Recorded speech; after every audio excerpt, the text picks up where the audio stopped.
Всем привет! Хотел бы поделиться своей проблемой с тормозной системой и биением в руль при 100 км в час. Учитывая то, что балансировка колес делал неоднократно, и она все ровная, развал схождения также делал, все идеально ровно, но биение по-прежнему оставалось. Смотрите, проблема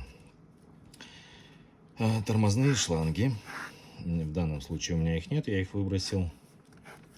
При нажатии на педаль тормоза тормозная жидкость попадает непосредственно к поршню и давит, ну, поршень, цилиндр, кто его как называет.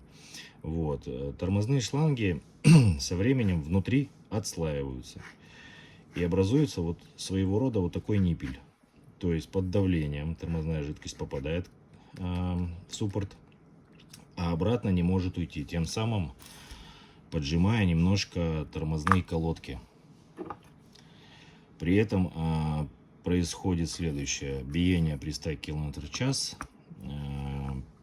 перегрев тормозного диска и, соответственно, очень сильный скрип, свист из-за тормозных колодок. Ну, то, что диск перегрет. Это проблема А. В сочетании с проблемой А и еще проблемой Б это было ужасно просто. Сейчас поясню. Тормозную скобу рекомендую менять каждые 100 километров хотя бы. Или когда меняете тормозной диск. Потому что здесь есть посадочные места, и на них со временем происходит небольшая выработка. Ее вроде бы не видно, но она есть. Тормозная колодка тем самым прижималась не ровно, а сверху. То есть к тормозному диску. Видите, это уже вторая тормозная колодка, колодки Hi-Q. И ее вот здесь вот выламывало.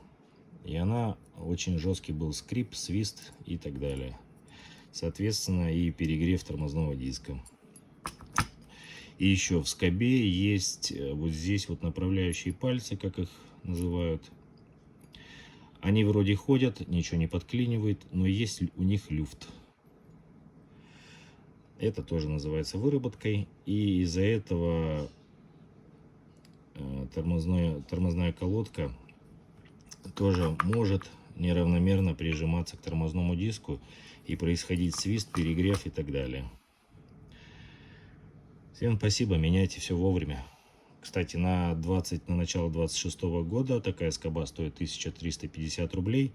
Не жалейте денег, это ваши тормоза, ваша жизнь, ну, и так далее. Все меняйте вовремя. Всем спасибо.